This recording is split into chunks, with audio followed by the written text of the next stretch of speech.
Hello दोस्तों, आप सभी को प्रभु यीशु मसीह के नाम में जय मसीह की, परमेश्वर के नाम की स्तुति और महिमा हो। फिर से एक और नए वीडियो के माध्यम से मैं आप सभी का स्वागत करता हूं। और आज का जो वीडियो है ये एक मसीह व्यक्ति के लिए बहुत ही ज़रूरी है। अगर आप प्रभु यीशु मसीह पे विश्वास करते हैं तो आज का ये वीडियो आपके लिए काफ़ी ज़रूरी वीडियो है, क्योंकि आज के इस वीडियो में मैं कुछ ऐसी बातें आपको बताने वाला हूँ। अगर आपके जीवन में मुसीबत है, परेशानी है, दिक्कत है और आप संकट में पड़े हुए हैं तो आज का वीडियो आपके लिए बहुत ज़रूरी है। आप बहुत प्रार्थना कर रहे हैं लेकिन आज तक आपकी उस प्रार्थना का जवाब आपको नहीं मिला है और आप चिंता कर रहे हैं, पता नहीं कि परमेश्वर मेरी प्रार्थना सुन रहा है कि नहीं सुन रहा है। इस प्रकार से अगर आपके अंदर कमज़ोरी आ रही है, विश्वास में कमज़ोर पड़ रहे हैं, तो आज का ये वीडियो आपके लिए बहुत खास है, क्योंकि आज के वीडियो के माध्यम से जो बातें मैं आपको बताने वाला हूँ, मैं कुछ ऐसी चीज़ें आपको बताने वाला हूँ जो आपके प्रार्थना के जीवन को बदल देगा, परमेश्वर पर आपके विश्वास को बदल देगा। अगर आपका विश्वास कमजोर पड़ रहा है तो उसको परमेश्वर के वचनों के अनुसार और बढ़ा देगा। इसलिए बड़े ध्यान से आज के वीडियो को देखिएगा, क्योंकि इसमें मैं 5 ऐसे वचन बताने वाला हूं जो संकट के लिए, सहायता के लिए आपको उन वचनों को पढ़कर प्रार्थना करने की जरूरत है। अगर आप इन वचनों को पढ़ते हैं और इनको पढ़कर इनके अनुसार प्रार्थना करते हैं तो आपके जीवन में अगर कोई संकट है, मुसीबत है, परेशानी है तो उसमें से परमेश्वर आपको जरूर निकालेंगे। तो बहुत ही ध्यान से आज के इस वीडियो को देखिएगा। मैं एक एक करके सारे वचन पढ़ूंगा और आपको बताऊंगा कि किस प्रकार से आपको संकट के समय में प्रार्थना करने की जरूरत है, कैसे परमेश्वर पर विश्वास रखने की जरूरत है। अगर आप छुटकारा चाहते हैं तो आज इस वीडियो को पूरा जरूर देखिएगा। तो चलिए दोस्तों, ज्यादा देर नहीं करते हुए आज के इस वीडियो को हम सब मिलकर शुरू करते हैं। तो दोस्तों, जैसे कि मैंने वीडियो की शुरुआत में आपको बताया कि आज मैं बात करने वाला हूं संकट के समय सहायता के लिए किस प्रकार से एक मसीह व्यक्ति को प्रार्थना करने की जरूरत है। आज बहुत सारे लोग प्रार्थना करते हैं, जैसे मर्जी आए वैसे प्रार्थना करते हैं। आपके जीवन में भी कई बार मुसीबतें आ जाती है, आप प्रार्थना करने बैठ जाते हैं, लेकिन आपको समझ में ही नहीं आता, पता ही नहीं होता कि किस तरह से प्रार्थना करना है। देखिए, प्रार्थना करने का एक तरीका होता है। ऐसा नहीं है कि किसी भी तरह से हम प्रार्थना करें, कुछ भी मन में आए हम बोल दें वो प्रार्थना हो जाता। नहीं मेरे प्रियो, परमेश्वर ने, प्रभु यीशु मसीह ने हमें प्रार्थना करना सिखाया है। हमें सिखाया है कि कैसे हमें परमेश्वर के सामने प्रार्थना करना चाहिए। जब हम परमेश्वर के पास प्रार्थना करने आते हैं तब हमें इस बात का ध्यान रखना चाहिए कि हम जिस परमेश्वर के सामने बैठकर प्रार्थना कर रहे हैं वो इस सृष्टि का मालिक है।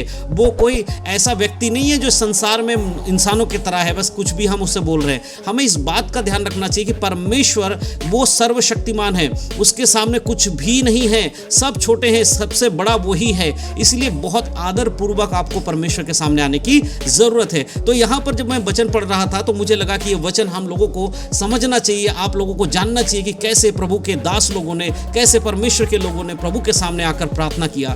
हम जब भजन संहिता पढ़ते हैं, बहुत सारे वचन है जो राजा दाऊद के द्वारा लिखा गया है। एक वचन हम और पढ़ेंगे उसमें से, भजन संहिता में से, संकट के समय सहायता के लिए कैसे प्रार्थना किया जाता है वो हम राजा दाऊद के जीवन से सीखेंगे। हम पढ़ेंगे भजन संहिता उसका 69 चैप्टर यानी कि 69 अध्याय और उसके एक वचन से लेकर हम पढ़ेंगे। एक एक करके मैं वचनों को पढ़ूंगा और आपको बताने की पूरी कोशिश करूंगा कि कैसे एक मसीह व्यक्ति को प्रार्थना करने की जरूरत है। यहां पर जब हम पहले आयत को पढ़ते, लिखा है, हे परमेश्वर मेरा उद्धार कर, मैं जल में डूबा जाता हूं। यहां दाऊद परमेश्वर को कह रहे हैं, हे परमेश्वर मेरा उद्धार कर। जब भी आप प्रार्थना करने बैठें, एक बात याद रखें कि आपको परेशानियों में से छुड़ाने वाला केवल परमेश्वर है। जब आप प्रार्थना करने आते हैं, अगर आपके मन में ये चल रहा है कि मैं अपने पड़ोसी से मदद ले लूंगा, अपने भाई से मदद ले लूंगा, अपने पिताजी से या किसी से जिसको आप जानते संसार, उससे मैं मदद ले लूंगा, लेकिन आप प्रार्थना परमेश्वर के पास आके कर रहे हैं, तो आपका विश्वास कहां है?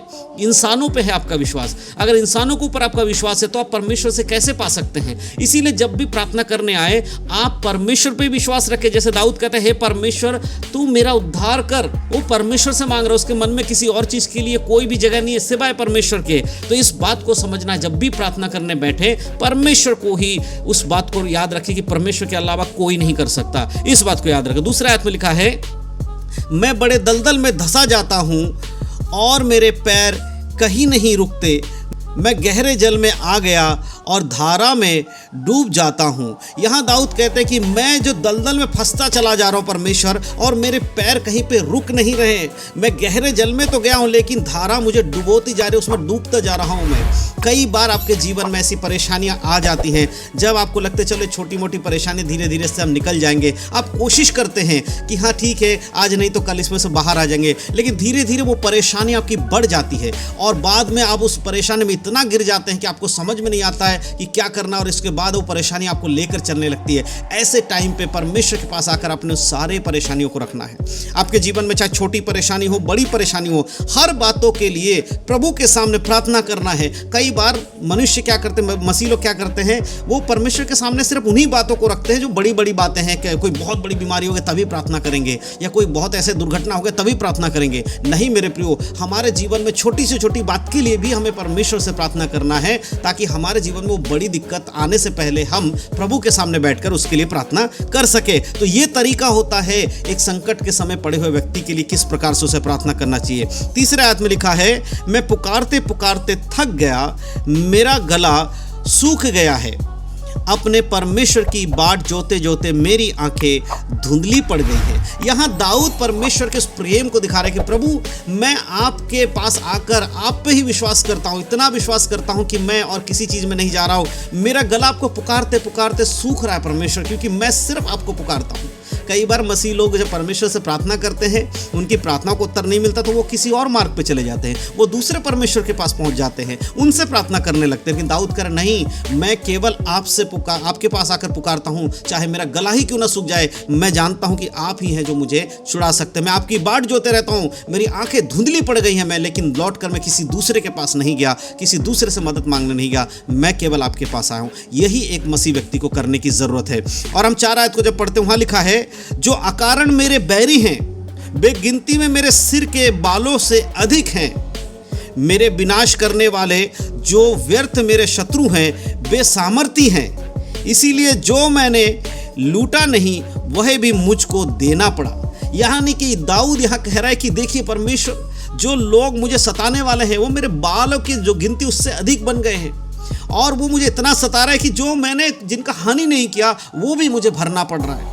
परमेश्वर को अपने जीवन की हर परिस्थिति को बता रहा है, कुछ भी छुपा नहीं रहा है। कई बार आप भी ऐसा प्रार्थना करते हैं, लेकिन छोटी छोटी बातें जो आपके जीवन में होती हैं उनको आप छुपा लेते हैं। कुछ बातों के लिए आप क्षमा मांग लेते हैं, लेकिन कुछ बातों के लिए आप क्षमा नहीं मांगते हैं। लेकिन दाऊद क्या करता है, दाऊद अपने जीवन के हर चीज को खुलकर रखता है। आज ये वचन हमें क्या सिखा रहा है कि हमें हर बात को परमेश्वर के सामने रखना है, परमेश्वर से कुछ भी छुपा हुआ नहीं है। इसीलिए प्रभु का वचन यहाँ दाऊद कह रहा है कि मेरे बैरी गिनती में भले ही बढ़ गए हैं, मेरा विनाश करने वाले मेरे शत्रु हैं, वे सामर्थी मुझसे बलवान हैं।